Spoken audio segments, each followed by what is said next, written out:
that everyone must make. Okay? For those faith-based institutions that want to meet in person, then I offer the following recommendations. Number one, no handshaking. Number two, no embracing, hugging, you know, and three, social distancing or spacing. So don't be right up on one another, kind of spread out. You know, the same things that I'm telling my city employees and telling others: no handshaking, no hugging, and social distancing and social spacing. The reality is, for me, those who are very familiar with me, Sunday I will be at church myself. I will be there because it is one of those opportunities. Number one, pray for our city, pray for our country, and to be very thankful for the blessings that we have received. But we can do it responsibly. Okay? So if you want to go online, faith-based institution, understand that, please do so. If you're going to meet in person and worship in person, then there are certain guidelines: no handshaking, no hugging, and social spacing, social distancing. It's very, very, very important, and sanitizing and all of those good things. With respect to businesses, been hearing a lot even on social media. Mayor, you're saying close down. No, we're not giving any directives to private businesses to shut down. Restaurants, we're not telling you to shut down. What we are saying, again, be responsible, because we're still a city, we're still moving forward. A lot of events have either been rescheduled or have shut down. And so what we're telling people to be responsible. We're not saying to businesses close. I'm not telling you not to go to restaurants, you know, not saying that. But we're simply saying, please be responsible. And then on the grocery stores, I just can't even, you know, the mayor can't go to the grocery store and find stuff on the shelves. So let me say this. I know there's a lot of angst, anxiety, and people are fearful of this virus. But there's no need to go and bum rush the grocery stores. Let me say to you, the water is safe. The water is safe. If you even late on your water bill, we're not going to turn off your water through April the 30th. We're not going to turn it off. And the reason is real basic. We want you to be able to wash your hands. Regardless of your social economic status or your condition, your hardship, we're not going to turn off your water. And Houston's water is safe. So you don't have to go and buy several packages of bottled water. You can brush your teeth with the water coming from Houston. The water is safe. All of these other items, and again, I'm going to stick with my toilet paper.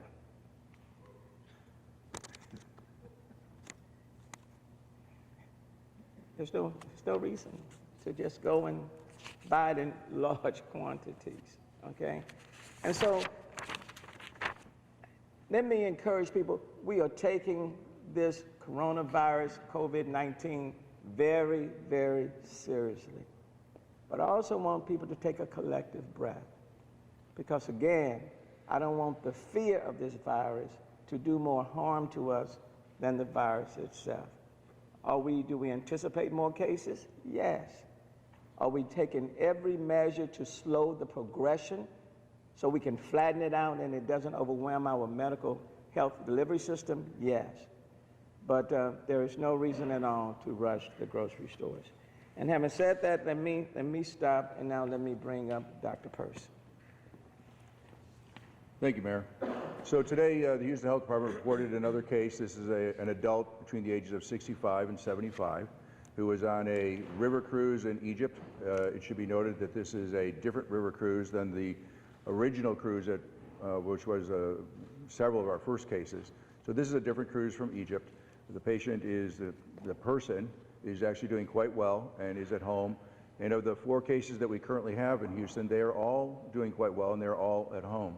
And we're glad to see that. I want to point out that I know that people are paying a lot of close attention to the numbers, and so some of our current Houston cases are actually at the point now where we're testing them to wait and to see when they no longer are shedding virus and they no longer need to be isolated. So they're improving to the point that they will soon be dropping off our list. So you're going to see our numbers go up, and then you're going to see our numbers go down and fluctuate a little bit, and that may be confusing, but that's because as people are able to return to a regular lifestyle, so bear with us, that'll be a little bit confusing, but we're going to be talking about the cases that we have that are current active cases, and I think it's important that everyone know that in a city of 2.3 million people, we have 4 cases. And while we're doing a lot of measures to reduce the spread of the virus, as these numbers remain low, that is exactly what we intend to happen. So the mayor and the judge have been very aggressive and early, which is what we've advised them to do. If we're going to slow down this virus, you can't wait until you're behind the curve. You have to stay ahead of it. And so right now, if the numbers are low, that's a good thing. That's exactly what we want. I'll also point out that today, Galveston reported their first case. And so, again, that's not a surprise that we were going to see more cases. But the whole point is that if they come in small numbers every day, that's exactly what we want to have happen so that the healthcare system can handle that burden.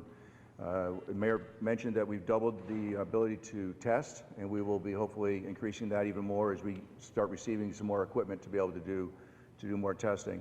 And then finally, I just want to point out the issue of social distancing. And you'll notice that even here today, the folks behind the mayor, we've got a couple more inches between us than we have in the past. And I want to also point out that I've noticed that a lot of people have, as the mayor pointed out, stopped handshakes and stopped embracing. And while that's unfortunate on one hand, it's exactly what we need to have happen. And so I'm really proud of this community, and I'm proud to be a member of this community because once again, when faced with adversity, we're seeing Houstonians to the person are stepping up and doing the right thing to protect themselves, their loved ones, their family members, their neighbors, and their coworkers. Thank you, Mayor. Thank you. And we'll say that as we do more testing, we're going to expect more cases.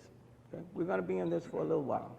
And I do want to underscore this. This is not, 1 week and done. As we do more testing, we certainly will be expecting more cases. But at the same time, let's be very measured in our approach as we go forward. Chief Buny with the Office of Emergency Management. Great. And thank you, Mayor, for your leadership and guidance, not only to us, the department directors, but also to the citizens out there for providing the factual information and the transparency to keep everybody informed on this matter. This afternoon, or actually this morning, the city's Emergency Operations Center increased its activation level to level 2. That's enhanced steady state. We've been working on this coronavirus issue for the last couple weeks, and it seems like each and every day we've been working a little bit harder. So we're monitoring and coordinating resources 24/7 until we get a good handle on this issue and the cases start getting down. As far as some of our task forces that we're working on, one is very important, our PPE task force, that's personal protective equipment. This afternoon we sent out a STAR request, State of Texas Assistance request for additional PPE equipment since the governor and the president declared the disasters and emergencies. So we're hoping to get some additional equipment.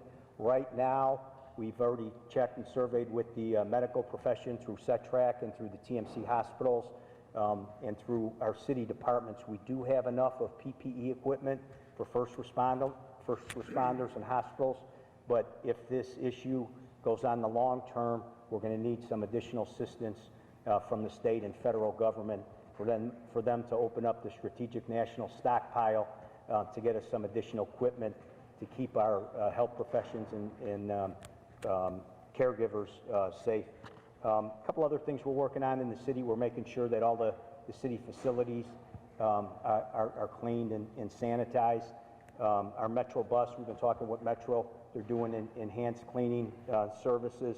And then lastly, the mayor mentioned the food supply and the issues at the grocery store. For the past week, we've been meeting.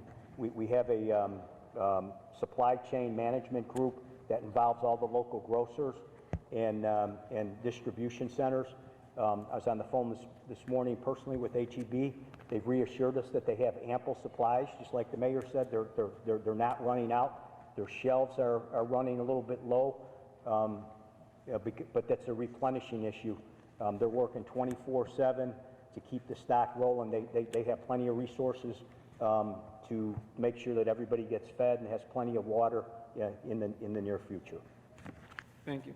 I will add that as we do this expanded testing, though we have some PPEs, personal protection equipment, in-house that we've accumulated over the years. On Saturday of last week, as I indicated before, we sent 10,000 N95 masks over to the medical center. And based on the conversation we had this morning, as we go to this expanded testing, literally you could utilize thousands of PPEs in any single week.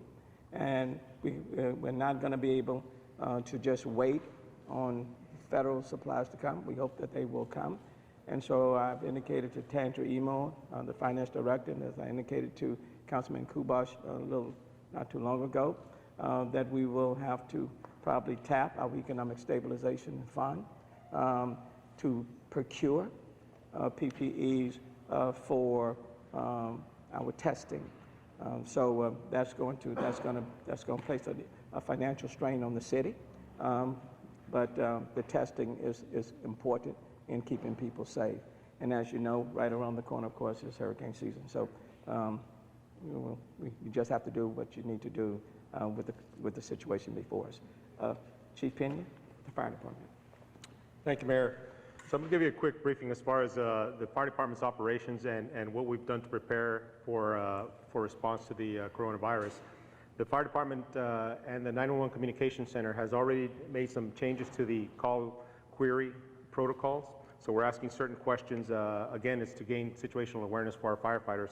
And as we gain that information, we pass it on to our first responders, our EMS personnel, our firefighters, in order to prepare them to have a heightened sense of awareness on certain flu-like symptom calls and the sick call types. We've also made some adjustments to our equipment caches and what we've deployed out into the field. I can tell you that we have a healthy supply of personal protective equipment. We have over 47,000 N95 masks on hand. We have nearly 3,000 gowns on hand in our warehouse. That's on top of whatever we've deployed to the fire stations already. And we've provided the training and the resources to our firefighters to be able to safely approach these incidents. We've had a number of low-level exposures to our firefighters. Those are self-monitoring, which means they're not losing time at work. We have one that was a medium risk monitoring. That one has resolved. The patient came back with negative, so that individual will be returning back to full duty. And again, it's about being able to provide the information to our firefighters, proper wearing of their personal protective equipment, and approaching these scenes safely is what's going to mitigate exposure to our firefighters and not create a burden for staffing and quarantine.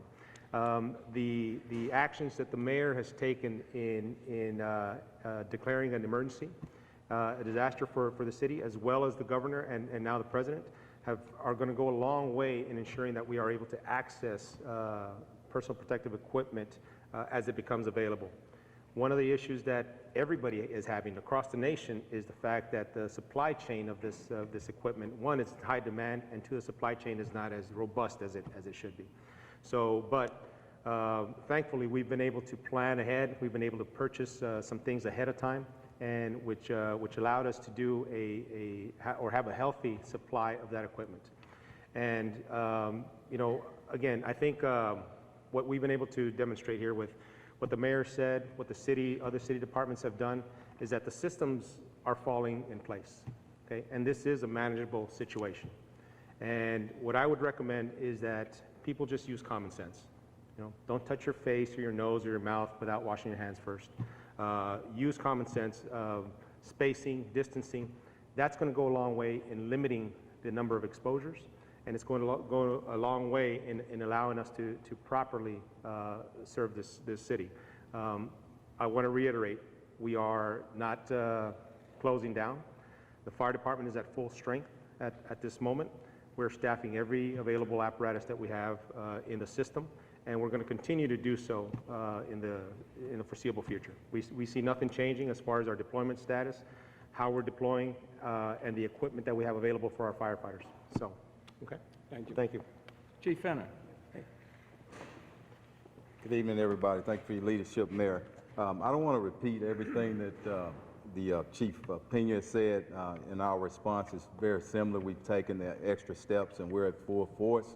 What I do want to say is, in the city of Houston, we have the best leadership, best city council, best police department, best fire department, best citizens. Everybody just simply got to ratchet down. Let's come together, and I want to hit on the stores again because it's important from a public safety standpoint. What good does it do for anyone if 1,000 of our citizens go in and grab everything out the store, and we still got 2.3 million that we have to get stuff to? So let's be who we are, good, loving Houstonians. Let's take care of our neighbors, and let's just ratchet down a little bit. We put things in place that's going to get us through this just like anything else. So the police department is here in partnership with our great fire department with great leadership, and we're going to move the city forward. Thank y'all. Let me bring up Steve Williams, who's over our city's health department, who's been kind of monitoring this situation from the very beginning. Director Williams. Thank you, Mayor. I only have one comment to add on as it relates to the health department's response and responsibilities, in addition to what the mayor and Dr. Purse has said. Today, the mayor, thank you, approved an additional to our laboratory staff to ensure that we're able to continue to meet the testing demands that are presented to our laboratory. We're also going to increase our epidemiology capacity, which is responsible for following up on case contacts. Those are the people that are responsible for reporting out the amount of tests that we've done and also the positive results that we've gotten. We also have added, we've ordered additional testing equipment, anticipating that there will be an increase in demand. Thanks. So is this a serious situation? Yes. Okay. Is it going to be with us for a little while? Yes. Are the numbers of confirmed cases probably going to increase in the city of Houston from 4 to a higher number? Yes. Are we taking steps to slow the progression? And without question, yes. And not just the city of Houston, but organizations at all levels. Okay? And we are taking such dramatic steps to reduce people's contact, encouraging people to practice proper hygiene, to engage in distance spacing, along the way. So all of those steps are being taken. It's a very serious matter. We're taking it very seriously. But having said that, for the people in the city of Houston, this is not our first time at a situation of this kind. And we will get through it. But the lesson learned from previous disasters is that we get through it when we work as a unit, when we work together, and when we don't panic. And so that's why, and lastly, I'm encouraging people to get your information from credible sources. And unfortunately, social media is not it, okay? So get your information from credible sources and not buy into the rumors. City is open, and we're going to proceed.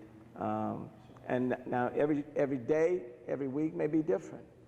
And depending on what we see next week, the actions that we take could be different than the actions, or could be in addition to what we have taken this week.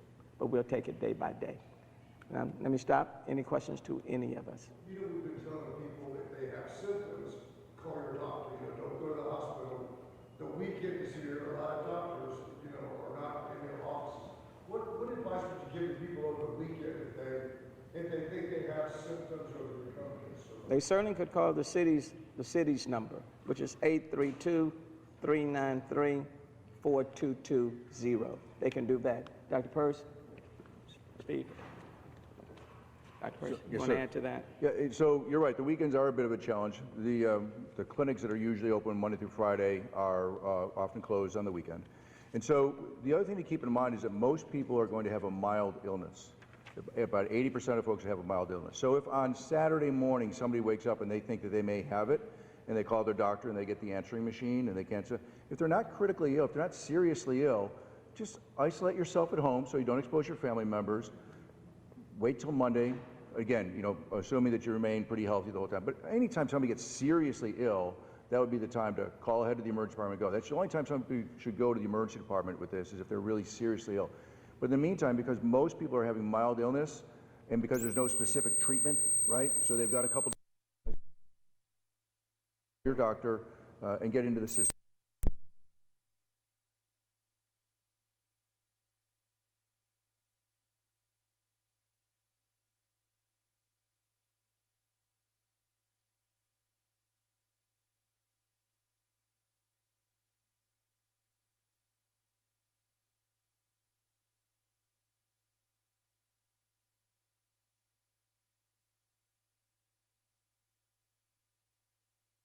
The logistics, working with the fire department, police department, working with the county, because we're looking at regional testing. So, the rollout, I anticipate sometime it's coming.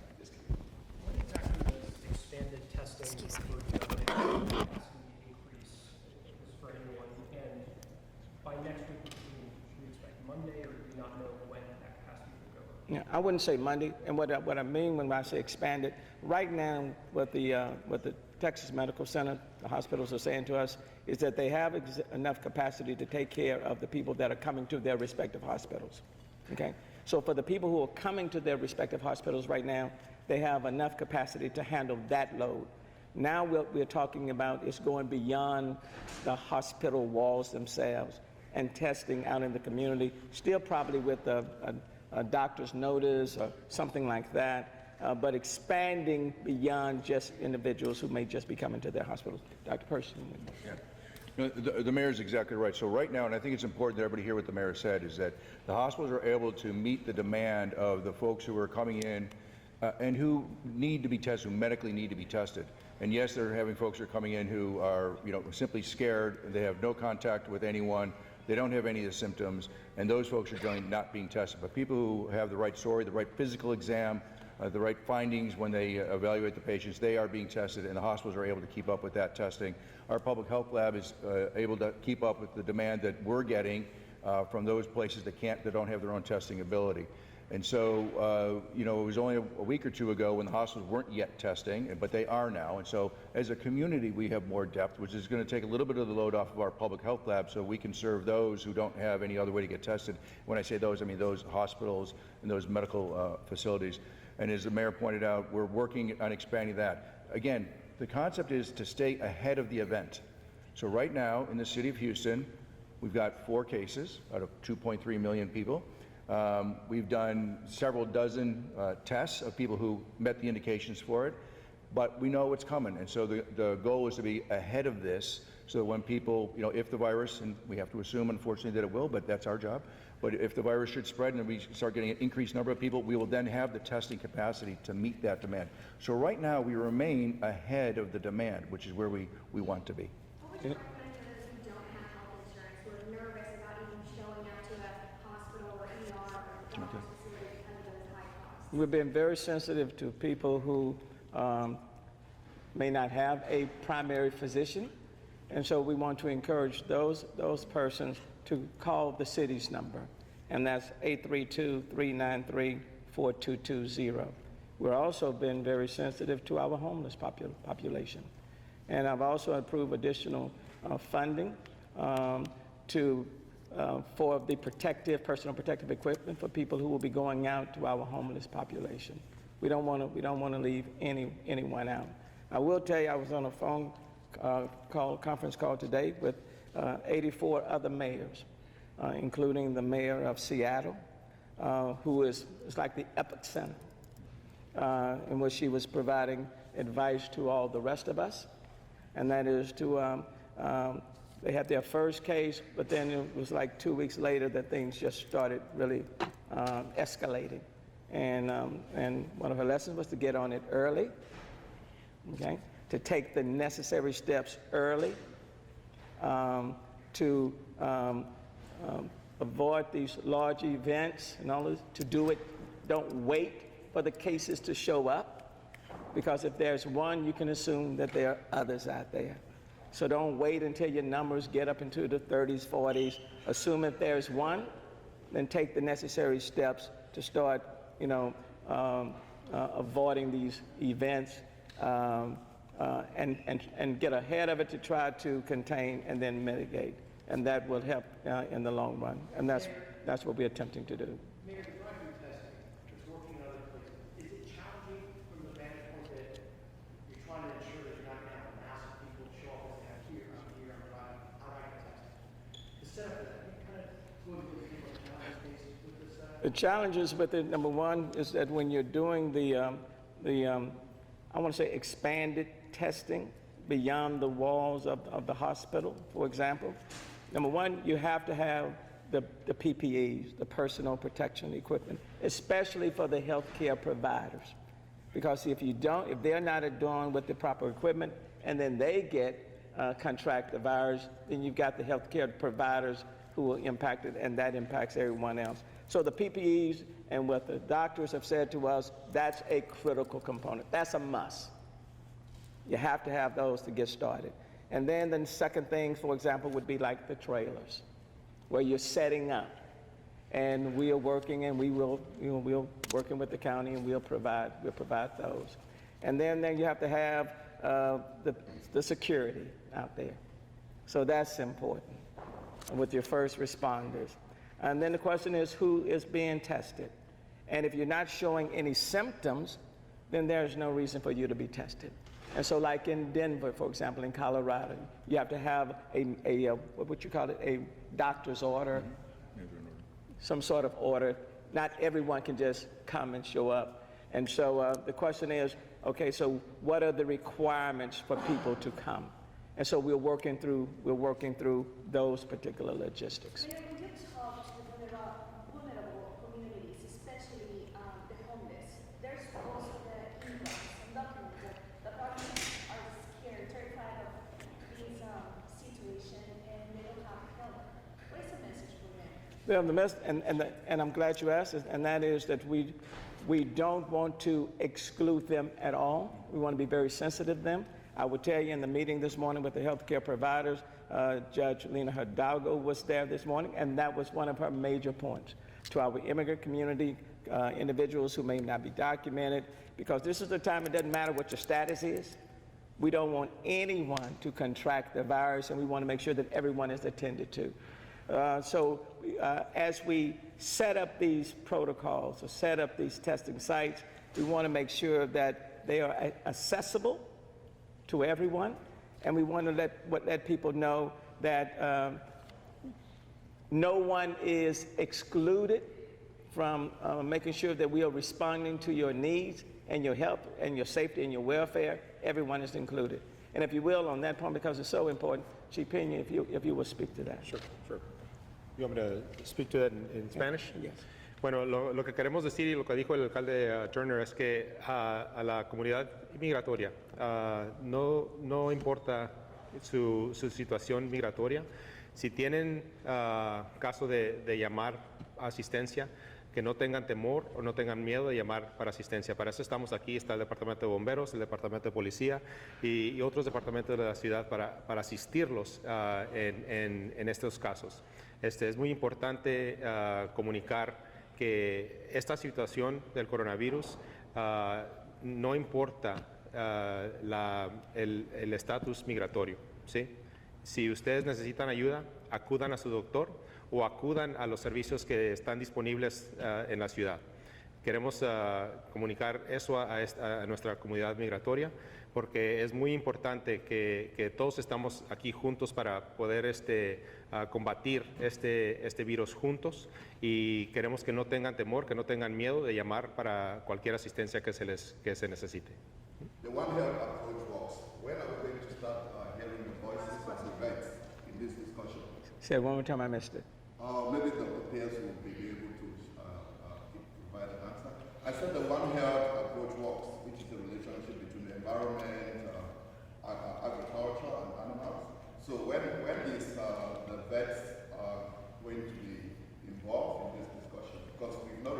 better. understand the question. The better. When they're better. The animals? Veterinarians.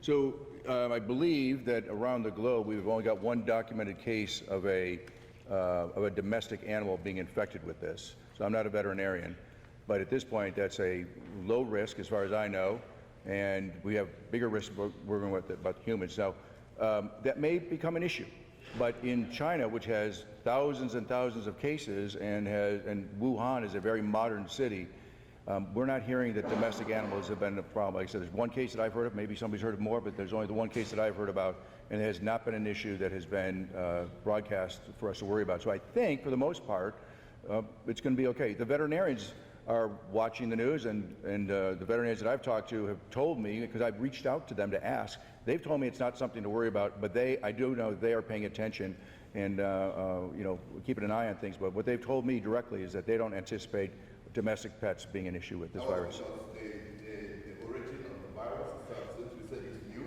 it's related to certain animals in China. Right. So Well, we're going to have a baseline Right. of some research parameters and other resources to Yeah. So put behind, then that discussion. So for this particular virus, to that point, it's about 80% bat, and there's a particular species of bat, and I can't remember which one it is, but it's a particular species of bat that is found in China, and also an anteater, which again is a particular species of anteater that is found in China. And the viruses of those two animals mixed to create this virus. So here in the United States, where we have neither of those species, I don't expect that we're going to have a problem, whether in domestic or in wild animals. Let me just say that I anticipate that these briefings will continue through the weekend, because I don't anticipate the coronavirus stopping.